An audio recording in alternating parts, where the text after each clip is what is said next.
আমি আওয়ামী লীগের ক্ষতি করতে বসি নাই, আমি সত্য বলতে বসেছি। আমি বলেছি স্থানীয় সরকার নির্বাচনে নমিনেশন বোর্ডে যারা ছিলেন তাদের কাউকে দিয়ে আপনি আর আগামী দিনে কোনো জাতীয় আন্দোলন সংগঠিত করতে পারবেন না। আওয়ামী লীগ রক্তক্ষরণ হয়ে মৃত্যুবরণ করলেও সে বাংলাদেশের মানুষের, দ্যাট ইজ দ্য কমিটমেন্ট। আপনি কালকে এই কমিটমেন্টের কথা বলেন, from day after tomorrow situation will be different. Rashek Rahman, এরকম অনেক কমিটমেন্টের কথা আমরা শুনেছি, কিন্তু সমস্যাটা হয় কমিটমেন্ট ভেঙে যায়, এবং সেটা আপনারা বা রাজনৈতিক দলের নেতা কর্মীরা স্বীকারও করেন না। এখন আপনি অনেকটাই যদিও বলছেন যে সেই বিষয়টা হচ্ছে ছিলাম আছি থাকবো, ছিলেন তো, থাকার ফলেই তো এই সমস্যাটা হয়েছে।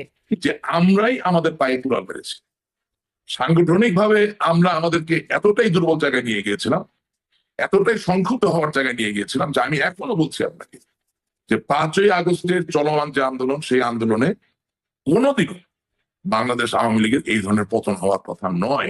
এই কারণেই কি সেই আপনি যেটি বলছিলেন যে আন্তরিকভাবে অংশগ্রহণ করে নাই, মোকাবেলা করা যায়নি, যার অন্যতম আপনি S Alam, D Alam, Z Alam, N Alam কত টাকা পাচার করছে, আমি তো অ্যাকাউন্টেন্ট না, সেটা হিসাব করতে যাবো না, কিন্তু আমি আওয়ামী লীগ একজন কর্মী হিসেবে বলবো উনি অর্থ পাচার করে ওনার বিচার করতে হবে। এই জায়গাটা কেন বলতে পারবো না? এটা কেন বলতে পারবো না? ফুলিয়ে ফাঁপিয়ে না শুকিয়ে আমি কি S Alam, N Alam, D Alam, G আলমের কে আমি উকিল? এটা ফুলানো ফাঁপানো বলা কি আমার কাজ? আপনি কি মনে করেন যে 5ই আগস্টের পরে বাংলাদেশ আওয়ামী লীগের যে নেতা কর্মীরা জবাই হয়েছে, হত্যার শিকার হয়েছে, অবর্ণনীয় নৃশংস অত্যাচার নির্যাতনের শিকার হয়েছেন, তাদের পাশে কোনো আলম, কোন সাহেব, কোন চৌধুরী, কোন রহমান 1 টাকা 2 টাকা দিয়ে সাহায্যের হাত বাড়িয়েছে যে আমি তার জন্য ফরিয়াদ করতে নামবো, তার জন্য ওকালতি করতে নামবো? এবং দুঃখ লাগে কোথায় জানেন? যে আমাদের দলে এত পাগা পাগা অভিজ্ঞ সব নেতা, যাদের সামনে গিয়ে আপনি কথা বলতে পারবেন, যারা শুধু একমাত্র বুঝে আর কেউ কিছু বুঝে না, তারা একটা বার এই দলটার যেভাবে ধ্বংসপ্রাপ্ত হচ্ছে তৃণমূলের সংগঠন, একটা বার তারা কথা বলতে পারলেন না। এই কোনো দিন এটা হয় নাই যে নমিনেশনের ফাইলের ভিতর থেকে কাগজ গায়েব হয়ে যায়। কোনোদিন এটা হয় নাই যে তৃণমূলের নেতাদেরকে 2 লাখ 3 লাখ 4 লাখ টাকা করে বলা হচ্ছে তোমরা সই দাও আমার পক্ষে। আপনি রাজনীতি রাখলেন, রাজনীতি থাকে, আপনি দেওয়ার রাজনীতি যে প্রাপ্তির রাজনীতি করে ফেলেন জেনে শুনে, তাহলে যা হয় তাই হয়েছে। তো এই গার্ডসটুকু কি আপনি একটু দেখাবেন যে মনোনয়ন বোর্ডে কারা ছিলেন? আমরা সুনির্দিষ্ট হতে চাই, কারণ আমরাও এরকম আসলে খুব অকাট্য তথ্য প্রমাণ সহকারে না, কিন্তু আপনাদের নেতাকর্মীদের মধ্যেই অনানুষ্ঠানিক কথাবার্তায় শুনি ওই নেতা সেই নেতা, আমি নাম ধরেও বলতে পারি কাদের কাদের কথা বলা হয়, বিশেষ করে 5ই আগস্টের পরিণতির কারণ হিসেবে। এবং সবশেষ কফিনের পেরেকটা আপনি মারলেন যখন আপনি একটি জাতীয় সংসদ নির্বাচনে ডেকে সবাইকে বললেন যে তোমরা পিস্তল দিয়ে খেলা করো একে অপরের সাথে। কি পিস্তল? গুলির পিস্তল না, পানির পিস্তল। তার মানে একজন নৌকা নিয়ে দাঁড়াও, আরেকজন অন্য কোনো মার্কা নিয়ে দাঁড়াও।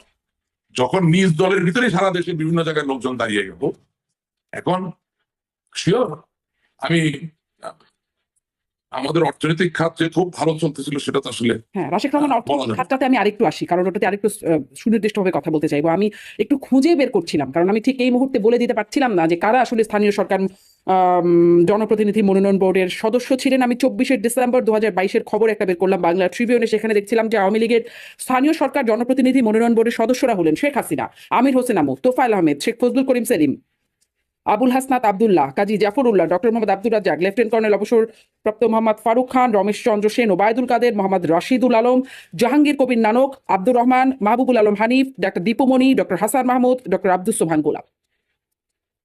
জি, মানে তাহলে স্পষ্ট যে আপনি মনোনয়ন বোর্ডে যে দুর্নীতির অভিযোগগুলো করছিলেন যারা আসলে ছিলেন, আমি আপনাকে যেটা বলছি, ওই মনোনয়ন বোর্ডে যারা আছেন সকলে তো দুর্নীতি করেন না, আচ্ছা, কেউ হয়তো বা করেছেন, অবশ্যই কেউ করেছেন, সবাই করেননি, কিন্তু কেউ বা কয়েকজন মিলে করেছেন। আওয়ামী লীগকে নিজের পায়ে দাঁড়াতে হলে, পরিশুদ্ধ হতে হলে অবশ্যই ওই গবেষণাটা করেই আসতে হবে। নিশ্চয়ই একদম বলছেন শেখ হাসিনার কোনো বিকল্প নাই। তারপরে যাদের নাম বলছি, কেউ কেউ বা তারা কয়েকজন মিলে হলেও মানে এই দুর্নীতির সাথে অবশ্যই ছিলেন, কিন্তু এই বোর্ডের সভাপতি যিনি শেখ হাসিনা, তিনি জানবেন না বিষয়টা, এটা কি সম্ভব? না, তিনি জানলেন কি জানলেন না সেই আলাপটা তো আমি কারো অন্তরে ঢুকে বলতে পারি না। না না, এটা তো আমি আমার বক্তব্যে একটা কথা বলেছি, যে যারা আমাদের কাছে নেতা হিসেবে এসে উপস্থিত হন তাদের কাছে আমার প্রশ্ন, আমি কিন্তু আপনি প্ল্যাটফর্মটা বেছে নিয়েছি প্রশ্ন করার জন্য, আমিও তো অনেক প্রশ্ন করতে পারি নাই। তাদের কাছে আমার প্রশ্ন যে ওনারা কি আমার নেত্রী বা আমাদের নেত্রীকে বলেছে যে এতে দল ধ্বংস হয়ে যাচ্ছে? ওনারা তো আপনার টিভিতে আসে কথা বলে, তো আপনি তাদেরকে জিজ্ঞাসা করেন না ডেকে নিয়ে যে ডিড দে সে সামথিং? তার এখানে মাটি মানুষের যারা নিজেদেরকে নেতা দাবি করে আসে তাদেরকে আপনি প্রশ্ন করেন, বললেন আমার কথা বললেন। আমার মতো আরো 100 লাখ হাজারো কর্মী আছে, তাদের প্রশ্ন, যে প্রশ্নটা হচ্ছে যে স্থানীয় পর্যায় থেকে শুরু করে যত্রতত্র বঙ্গবন্ধুর স্বাধীনতার যে মার্কা নৌকা মার্কাটা দেওয়ার মাধ্যমে দল যে সাংগঠনিক ভাবে দুর্বল হয়ে গেল, এবং এখানে যে নির্বাচনী নমিনেশনের ক্ষেত্রে একটা দুর্নীতির জায়গা তৈরি হলো, এবং সেখানে প্রতিদ্বন্দ্বী কিছু নেতা, মানে তথাকথিত বাঘা বাঘা নেতা যারা এই দুর্নীতি অংশগ্রহণ করলেন, সেই ব্যাপারে তারা কি জননেত্রী শেখ হাসিনাকে অবগত করেছিলেন? কিন্তু যদি করে না থাকেন রাশেদ, কেন করলেন না? না, যদি করে না থাকেন তাহলে করলেন না কেন? আর যদি কেউ বলে বসে যে আমি করেছিলাম, তাকে আপনি জিজ্ঞাসা করতে পারবেন যে সেই জায়গায় নেত্রী কি বলেছিলেন। কিন্তু অবগত করতে হবে কেন? মানে এটি তো No, no, that's Sheikh not the Hasina thing. তিনি তো আর No, no. 2 দিন ধরে রাজনীতি করেন না। তার রাজনীতির অভিজ্ঞতা No, যারা এই প্যানেলে আছেন no. তাদের থেকে কমও না, তার দক্ষতা যোগ্যতাও নিশ্চয়ই কম না। অতএব তাকে কি এই বিষয়গুলো সব মানে বলে দিতে হবে যে হ্যাঁ আমরা দুর্নীতি করছি বা এখানে দুর্নীতি হচ্ছে? তার কাছেও তো নানান গোয়েন্দা তথ্য যায়। থ্যাংক ইউ, আমি তো সেটাই বলছি যে কারো ব্যক্তিগত সক্ষমতার জায়গায় মতামত দেওয়ার জন্য আমি এখানে আসিনি। আমি এখানে কথা বলছি একটা এন্টায়ার সিস্টেম নিয়ে। আমার দলে ওয়ার্ড কমিটি আছে, ইউনিয়ন কমিটি আছে, উপজেলা কমিটি আছে, জেলা কমিটি আছে, সেন্ট্রাল কমিটি আছে, হ্যাঁ, প্রেসিডিয়াম আছে, সবকিছু মিলিয়েই তো একটা সিস্টেম। আপনি যে প্রশ্ন করতেছেন এই প্রশ্ন অনেকে করে, কিন্তু আমাকে তো একটা ক্লাস নির্ভর দলের মাঝে থেকে তার রেজিমেন্টেশন মেনটেন করে আমার প্রশ্নগুলো করতে হবে। এবং সেই জায়গায় আপনি যদি আরো স্পেসিফিক হতে চান, সেই সহযোগিতাটা আপনাকে আমাদেরকে করতে হবে। So, আমি কিন্তু আপনাকে যথেষ্ট ammunition I have given you hmm. To go around and ask. আপনার বা আমার, আমি আজ পর্যন্ত 2000-এর উপর টকশো করছি, বিলিভ মি, আমি আজ পর্যন্ত আপনাদেরকে কোনোদিন কোনো ইউনিয়ন পর্যায়ে কোনো ত্যাগী নেতাকে নিয়ে টকশো করতে দেখিনি। গণতন্ত্র বাঁচাবেন কোথা থেকে, উদ্ধার করবেন কোথেকে? যেই লোকগুলোকে ছাড়া গণতন্ত্র হয় না তাদেরকে কোনোদিন you don't call them because they don't look good enough. তাদেরকে দেখতে অত পরিমার্জিত মনে হয় না। আপনি প্রধানমন্ত্রী থাকবেন, মধ্যমন্ত্রী থাকবেন না, আপনি বিরোধী নেত্রী থাকবেন, বিরোধী নেত্রী থাকবেন না, আপনি কোন দলের সভাপতি থাকবেন, থাকবেন না, আপনি জীবিত থাকবেন, জীবিত থাকবেন না, কুল্লু নাফসিন যায়কুতুল মউত, সবই তো বাস্তব সত্য। কিন্তু আপনি বঙ্গবন্ধুর কন্যা, এটা কিন্তু কেউ কোনোদিন পরিবর্তন করতে পারবে না। এই জাতির জনকের কন্যা, this cannot be changed. If that is the fact, তার একটা ন্যারেটিভ আসা দরকার যে আমার জন্য ক্ষমতা সবকিছু নয়।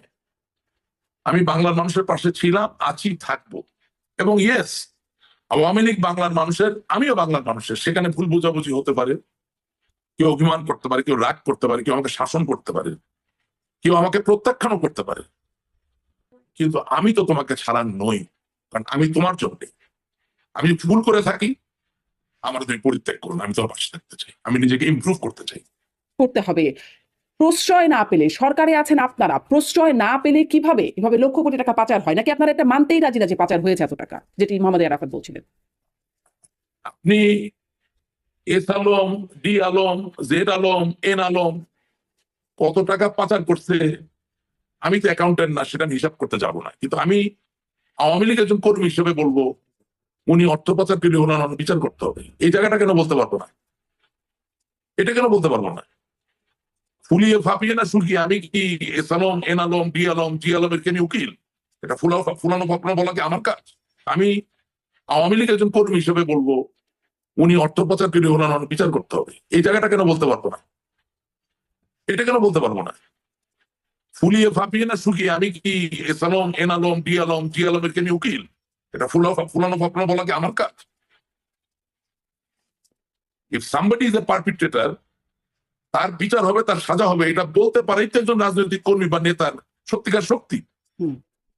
কিন্তু সেই বিচার হবে, সাজা হবে জায়গায় আমরা দেখেছি তদন্ত আমি কি হয়েছে, আমি অনুসন্ধান। কি আওয়ামী লীগ হওয়ার না, আচ্ছা আমি তো চাচ্ছি আপনি সব পাবেন ভাই, আপনি একটু ধৈর্য ধরবেন। ধরছি। আমি আওয়ামী লীগ করি, আওয়ামী লীগ করার শপথ নিয়েছি, আমি তো এস আলমের হওয়ার শপথ নেই। আর এস আলম বা ডি আলম বা এন আলম বা আমি এগুলো অনেকগুলো বলছি, কেন অনেকে আছে, একান্ন তো অনেকে আছে, আমি তো সবার নাম জানি না, মুখস্থ নাই। তারাও কি আওয়ামী লীগ হওয়ার শপথ নিয়েছে যে আমি এই দায় আমার ঘাড়ে নিতে যাব? আপনি কি মনে করেন যে 5ই আগস্টের পরে বাংলাদেশ আওয়ামী লীগের যে নেতাকর্মীরা জবাই হয়েছে, হত্যার শিকার হয়েছে, অবর্ণনীয় নৃশংস অত্যাচার নির্যাতনের শিকার হয়েছেন, তাদের পাশে কোনো আলম, কোনো সাহেব, কোনো চৌধুরী, কোনো রহমান 1 টাকা 2 টাকা দিয়ে সাহায্যের হাত বাড়িয়েছে যে আমি তার জন্য ফরিয়াদ করতে নামবো, তার জন্য ওকালতি করতে নামবো? এমনকি যেই শত শত উল্লেখযোগ্য নেতারা আজকে বিপদগ্রস্ত অবস্থায় আছেন বাংলাদেশের বাইরে, বাংলাদেশের ভিতরে, বিভিন্ন জায়গায়, তাদেরকেও সহযোগিতা করার জন্য তাদের কি কোনো কি আছে যে আমি তার ওকালতি নিচ্ছি? This is absurd. This is absolutely absurd. এটা হতে পারে না। আওয়ামী লীগ একটি স্বতন্ত্র ধারা, একটি অদমনীয় ধারা। আওয়ামী লীগ 70 বছরের উপর সময় ধরে বাংলাদেশের মানুষের পাশে দাঁড়িয়ে আছে সংগ্রামে, আন্দোলনে, প্রত্যেকটা মুহূর্তে। আমি কোন শিল্প গোষ্ঠীর দ্বারা এতই মোহিত হয়ে যাব যে আমি নিজেকে আলাদা করতে পারবো না। No, time immemorial we stand tall. এই We are ওকালতি the বা এই party of মোহিত the হয়ে independence যাওয়া, of this আপনার country. আপনার কথা We একটু are ধার the party of Bangabandhu Sheikh Mujibur Rahman. জি, রাশেক রহমান, আপনার কথাগুলো একটু ধার করি। ওকালতি বা এই মোহিত হয়ে যাওয়া, এগুলোর কি কারণ থাকতে পারে? সেখানেও কি কোনো ভাগাভাগি? ভাই, এর মধ্যে তো আমাকে আমি কারো কিছু কথা দেয় নাই, আমি তো জানি না কেন ওকালতি করতে হবে। I cannot answer this question. Hmm. All I can do is I can protest. আপনি আমাকে বললেন, আমি শুনে বললাম যেটা কেমন কথা, আমি কেন তার দায় নিশ্চয়ই আপনি এটা বলতে পারেন যে মানে এরকম বিশাল অঙ্কের টাকা, 2 টাকা 5 টাকা না হয় চলে গেল, সেটা আপনারা দেখতে পেলেন না। বিশাল অঙ্কের টাকা যখন বেরিয়ে যাচ্ছে, সেটি আসলে সরকারের চোখের না। আড়ালে চলে যাচ্ছে, কেউ জানছে না, এমনটি তো নিশ্চয়ই না। শুনেন, একটা কথা বলতে ভুলে গেছি। বলেন বলেন। আপনি যখন বিদেশে অবস্থান করেন, আপনি তো আপনার অধিকারের সম্পদকে বিক্রি করে টাকা বাইরে নিয়ে যাচ্ছেন। যিনি আপনার অনাত্মীয় অর্থাৎ বাংলাদেশ ব্যাংক, তিনি আপনার উপর একটা আইন দিয়েছেন যে এত বেশি নিলে এটা অর্থ পাচার হয়। এই তো আইনে আপনি দোষী, কিন্তু অধিকারটা তো দোষী নয়। এটা তো আপনার সম্পদ, আপনার বাবা মার সম্পদ, আপনার সম্পদ, রাইট? তো যারা নিজেরও সম্পদ না, অন্য মানুষের